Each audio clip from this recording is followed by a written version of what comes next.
നമ്മുടെ ചാനലിൽ കുറച്ച് ദിവസമായി വീഡിയോകളൊക്കെ ഇട്ടിട്ട്. കാരണം എന്താണെന്ന് വെച്ചിട്ടുണ്ടെങ്കിൽ ഞാൻ ഒരു യാത്രയിലായിരുന്നു. ഞാൻ നമ്മുടെ വർക്കല ശിവഗിരിയിൽ നിന്ന് കാസർഗോഡേക്ക് ആണ് പോയത്. എന്തിനാണ് പോയതെന്ന് വെച്ചിട്ടുണ്ടെങ്കിൽ നമുക്ക് നമ്മുടെ നാട്ടിലൊക്കെ ഉള്ള അടയ്ക്ക ഉണ്ടല്ലോ. അപ്പോൾ ആ അടയ്ക്ക ഈ കാസർഗോഡ് വളരെ വളരെ ഗുണമേന്മയുള്ള അടയ്ക്ക മരങ്ങളുണ്ട്, അടയ്ക്ക തൈകളുണ്ട്.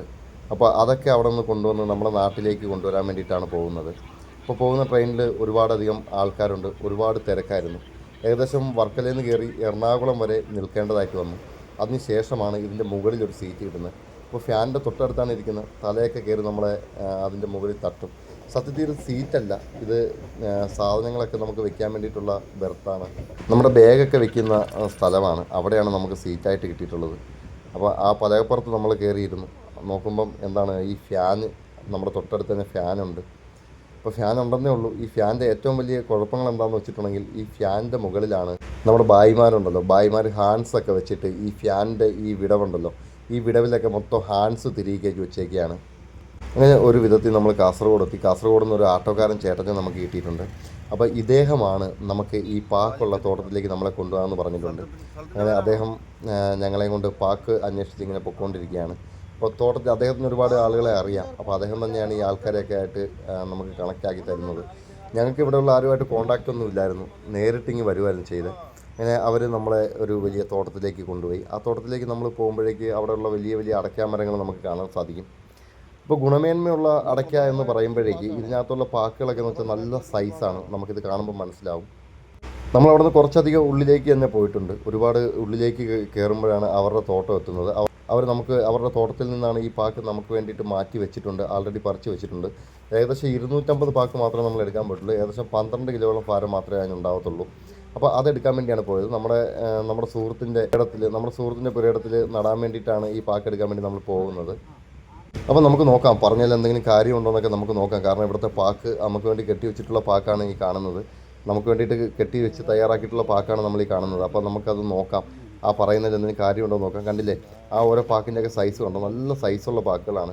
അപ്പോൾ ഒരു കുല അവർ പറിച്ചിട്ട് അതിൽ നിന്നുള്ള 250 പാക്കാണ് നമുക്ക് മാറ്റി വെച്ചിട്ടുള്ളത്. അത് നല്ല സൈസാണ്, നമ്മുടെയൊക്കെ നാട്ടിൽ കിട്ടുന്ന പോലെയല്ല, നമ്മുടെ ഈ തിരുവനന്തപുരം ജില്ലയിലൊന്നും കിട്ടുന്ന പോലെ നല്ല സൈസുള്ള പാക്കുകളാണ്. അതിൻ്റെ ഇടയ്ക്ക് ഇപ്പോൾ സീസൺ ഏറെക്കുറെ തീർന്നു കഴിഞ്ഞു. അപ്പോൾ തീർന്ന സമയത്താണ് ഞങ്ങൾ വന്നിട്ടുള്ളത്. ഞങ്ങൾ താമസിച്ച് പോയിട്ടുണ്ട് വരാൻ. അപ്പോൾ ഞങ്ങൾക്ക് ഇതിനെക്കുറിച്ച് വലിയ അറിവൊന്നുമില്ലായിരുന്നു. ഞങ്ങൾ ഒരു കോൺടാക്റ്റ് പോലും, ആരുടെ ഒരു കോൺടാക്റ്റ് നമ്പറോ കാര്യങ്ങളോ ഒന്നുമില്ലാതെ ഞങ്ങൾ ഇവിടെ വന്ന് പെട്ടതാണ്. ഈ ചേട്ടന്മാർ നമ്മളെ കൊണ്ടുപോയി അവിടുത്തെ പാക്ക് എടുത്ത് തരികയാണ് ചെയ്തത്. അങ്ങനെ ഏകദേശം 12 കിലോളം ഭാരമുള്ള ഈ ഒരു ചാക്കിനകത്താക്കി ഈ പാക്കുകളെല്ലാം കൂടെ ഞങ്ങൾ അവരുടെ നിന്ന് വാങ്ങിയാണ്. അങ്ങനെ ഇവിടെ വ്യത്യസ്ത ഇനത്തിലുള്ള വേറെയും പാക്കുകളൊക്കെ ഉണ്ട്. മംഗള എന്ന് പറയുന്ന ഇനത്തിൽപ്പെട്ട പാക്കുകളൊക്കെ ഇവിടെ ഉണ്ട്. അതുപോലെ തന്നെ കാസർഗോഡ് നാടൻ പാക്കുകളും ഉണ്ട്. അതുപോലെ തന്നെ കാസർഗോഡ് നാടനും മംഗളയും കൂടെ ചേർന്ന ഒരു വ്യത്യസ്തമായിട്ടുള്ള ഇനമൊക്കെ ഉണ്ട്. അങ്ങനെ ഒരുപാട് ഇനം പാക്കുണ്ട്. പല സ്ഥലത്തും നമ്മളിതിൻ്റെ വില ഒക്കെ അന്വേഷിച്ചപ്പോൾ ഒരു പാക്കിന് 8 രൂപ വെച്ചാണ് വില പറഞ്ഞിട്ടുള്ളത്. പക്ഷേ ഇവർ നമുക്ക് അത് 5 രൂപയ്ക്കാണ് തന്നിട്ടുള്ളത്. അങ്ങനെ വീണ്ടും നമ്മൾ കാസർഗോഡ് റെയിൽവേ സ്റ്റേഷനിൽ എത്തിയിട്ടുണ്ട്. ഇവിടെ എന്ന് പറയുമ്പോഴത്തേന് അപ്പോൾ അങ്ങോട്ട് പോയ യാത്രയുടെ ആ ഒരു ക്ഷീണവും ആ ഒരു ബുദ്ധിമുട്ടും ഒന്നും ഇതുവരെ എനിക്ക് വിട്ടു മാറിയിട്ടുണ്ടായിരുന്നില്ല. കാരണം വെച്ച് കഴിഞ്ഞാൽ അത്രത്തോളം ബുദ്ധിമുട്ടായിരുന്നു. അതിൻ്റെ കൂടെ തന്നെ തിരിച്ചു വന്ന ട്രെയിനിലും അതേ അവസ്ഥ തന്നെയാണ്. ഈ ട്രെയിനിനൊരു പ്രത്യേകതയുണ്ട്. ഈ ട്രെയിനിനകത്ത് ഒരുപാട് ഭായിമാർ ഈ വാഹനത്തിനകത്ത് ഈ ട്രെയിനിനകത്ത് നിന്ന് മദ്യപിക്കുന്നുണ്ട്. കണ്ടില്ലേ, അവരുടെ വീഡിയോ എനിക്ക് ചിത്രീകരിക്കാൻ സാധിക്കുന്നില്ല. കാരണം വെച്ച് കഴിഞ്ഞാൽ അവർ മദ്യം മാത്രമല്ല മറ്റ് ലഹരികളെല്ലാം ഉപയോഗിച്ചിട്ട് നിൽക്കുകയാണ്. അപ്പോൾ അവരുടെ വീഡിയോ എടുക്കുന്നതായിട്ടൊക്കെ അവരുടെ ശ്രദ്ധയിൽപ്പെടുകയാണെന്നുണ്ടെങ്കിൽ തീർച്ചയായിട്ടും അവർ ഏത് അവസ്ഥയിൽ നിൽക്കുന്ന ആൾക്കാരാണെന്ന് നമുക്ക് പറയാൻ സാധിക്കുന്നില്ല. അവർ നമ്മളെ ആക്രമിക്കാനൊക്കെയുള്ള സാധ്യത വളരെ കൂടുതലാണ്.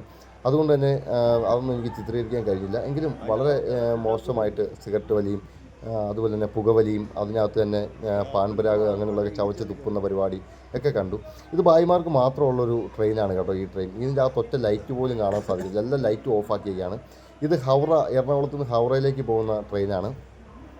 ഈ ട്രെയിനിനകത്ത് നമ്മൾ നോക്കുകയാണെന്നുണ്ടെങ്കിൽ ഈ ട്രെയിൻ വന്ന് നിന്നപ്പോൾ തന്നെ ആൾക്കാരെല്ലാം ഓടി ഇതിൻ്റെ അകത്തേക്ക്, നമ്മൾ ഹൗറയിലേക്ക് പോകുന്ന ഈ ട്രെയിനിനകത്തേക്ക് ആൾക്കാർ വന്ന് ഈ ജനലിൻ്റെ കമ്പിയൊക്കെ ഉണ്ടല്ലോ, എല്ലാ ജനലിലൊന്നും കമ്പിയില്ല. അപ്പോൾ ആൾക്കാരൊക്കെ ഈ ജനലിൻ്റെ കമ്പിയൊക്കെ പൊളിഞ്ഞിട്ടുള്ള ജനലിനകത്തൂടെയൊക്കെ ഇതിൻ്റെ അകത്തോട്ട് കയറുന്നത്. ഡോറൊക്കെ തുറക്കുന്നതിന് മുമ്പ് തന്നെ ചവിട്ടി പൊളിക്കുകയൊക്കെ ചെയ്യുന്നത്. എന്നിട്ട് ഈ ട്രെയിനിനകത്തോട്ട് ആൾക്കാർ ഇട്ടെങ്കിൽ ഷർട്ടൊക്കെ ഇതിൻ്റെ അകത്തിടുക. ഒരുത്തനെ കണ്ടോ നിങ്ങൾ, ആ ഒരു ബായി അവിടെ കാണിക്കുന്നത് എന്താണെന്ന് കണ്ടോ, ആ ബായി ഇതിൻ്റെ അടിയിലായിരുന്നേ. ആ ബായി ഇതിൻ്റെ അകത്ത് നിന്ന് വീണ് പോയിട്ട് ട്രെയിനിൻ്റെ അടിയിൽ ചെന്ന് വീണ് പോയിട്ട് അവിടെ നിന്ന് വലിഞ്ഞു കയറി വരുന്നതാണ് ഇപ്പോൾ കണ്ടുകൊണ്ടിരിക്കുന്നത്. ഓടി കയറാൻ പോയത്, എല്ലാവരും കൂടി തിരക്കൂട്ടി കയറിയതാണ്. അങ്ങനെ ഈ ഏകദേശം ഇവിടെ നിന്ന് തുടങ്ങുന്ന ഈ 4-5 ദിവസത്തെ യാത്രയാണ്. പിന്നെ ഇങ്ങോട്ട് പിന്നെ അങ്ങോട്ട് 4-5 ദിവസം അവരുടെ നാട്ടിലേക്ക് പോകാനുള്ള യാത്രയാണ് ഈ ട്രെയിനിനകത്ത്. സ്ത്രീകളും പുരുഷന്മാരും ഒക്കെ ഉണ്ട്. ട്രെയിനിനകത്ത് കയറിയതിന് ശേഷം ഇവരെല്ലാവരും ആ ഭായിമാരെല്ലാം ഷർട്ടൊക്കെ അടിച്ചിട്ട് പിന്നെ അതിനകത്ത് അങ്ങോട്ടും ഇങ്ങോട്ടും ഓട്ടവും ചാട്ടവും ഒക്കെ തന്നെയാണ്. അപ്പോൾ ഇതിനകത്ത് ഈ ട്രെയിനിനകത്ത് ലൈറ്റൊന്നും ഇട്ടിട്ടില്ല. അതുകൊണ്ട് തന്നെ ഈ ട്രെയിനിനകത്ത് മൊത്തം ഇരുട്ടാണ്. അതിനകത്ത് എന്താണ് നടക്കുന്നതൊന്നും അറിയത്തില്ല. ഭായിമാരൊക്കെ അതിനകത്ത് പോയി സീറ്റൊക്കെ പിടിച്ച് ഉടുപ്പൊക്കെ അതിനകത്ത് അഴിച്ചിട്ടിട്ട് അങ്ങോട്ടും ഇങ്ങോട്ടൊക്കെ തേരാപ്പാര നടക്കുന്നുണ്ട്. ഇപ്പം വളരെ മോശമായിട്ടുള്ള ഒരു യാത്രാനുഭവമാണ് ട്രെയിൻ യാത്ര, പ്രത്യേകിച്ച് ലോക്കലിലൊക്കെ ആകുമ്പോഴത്തേന്. ഇതിനകത്ത് ഈ ഭായിമാരെന്ന് വെച്ചാൽ ഒരു എന്താ പറയുന്നത്, ഒരു മര്യാദയില്ലാത്ത രീതിയിലുള്ള പെരുമാറ്റമാണ് ഭായിമാർ കാണിക്കുന്നത്. കാരണം ഭായിമാരാണ് കൂടുതൽ, നമ്മൾ മലയാളികളെക്കാൾ കൂടുതൽ അവരാണ്. അവർ ഈ ട്രെയിനിനകത്ത് പുകവലിയും സിഗരറ്റ് വലിയും മറ്റ് പ്രശ്നങ്ങളും മദ്യപാനവും അതിനകത്ത് നിന്ന് മറ്റ് കുപ്പികളിലൊക്കെ ആക്കിയിട്ട് മദ്യപിക്കുന്ന രീതിയൊക്കെ ഉണ്ട്.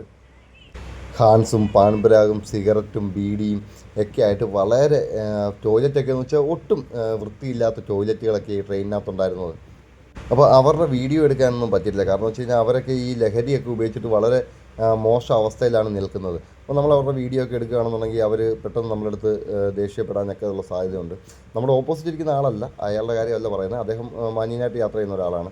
അദ്ദേഹത്തിൻ്റെ കാര്യമല്ല പറയുന്നത്. ഇതിൻ്റെ പിറകു ഭാഗത്ത്, അതായത് ഇതിൻ്റെ പിറകു ഭാഗത്ത് ടോയ്ലറ്റാണ്. ആ ടോയ്ലറ്റിൻ്റെ സൈഡിൽ നിന്നുകൊണ്ട് കുറേ ഭായിമാർ വളരെ മോശമായിട്ടുള്ള രീതിയിലുള്ള പെരുമാറ്റവും കാര്യങ്ങളും ഒക്കെയാണ്. അപ്പോൾ നമ്മുടെ വീഡിയോ ഇവിടെ അവസാനിക്കുകയാണ്. നമ്മൾ ചാനലിൽ എല്ലാ തവണയും അപ്ലോഡ് ചെയ്യുന്ന പോലത്തുള്ള ആത്മീയമായിട്ടുള്ള വീഡിയോകൾ തുടർന്നും അപ്ലോഡ് ചെയ്യുന്നതാണ്. ഞാനിപ്പോൾ ഫ്രീ ആണ്. അപ്പോൾ നമ്മുടെ ഈ യാത്രയൊക്കെ അവസാനിച്ചു. അത് കാരണമായിട്ടാണ് നമുക്ക് വീഡിയോ ഒന്നും ഇടാൻ സാധിക്കാത്തത്. നിങ്ങളെല്ലാവരുടെയും അഭിപ്രായം നിർദ്ദേശമൊക്കെ കമൻറ്റായിട്ട് രേഖപ്പെടുത്തുകയാണെങ്കിൽ ഒരു പക്ഷേ അത് മറ്റൊരു വീഡിയോക്കുള്ള കാരണമായി മാറിയേക്കാം. അപ്പോൾ വീഡിയോ കണ്ട എല്ലാവർക്കും ഒരിക്കൽ കൂടി നന്ദി അറിയിച്ചുകൊണ്ട് വീഡിയോ അവസാനിക്കുന്നു. നന്ദി.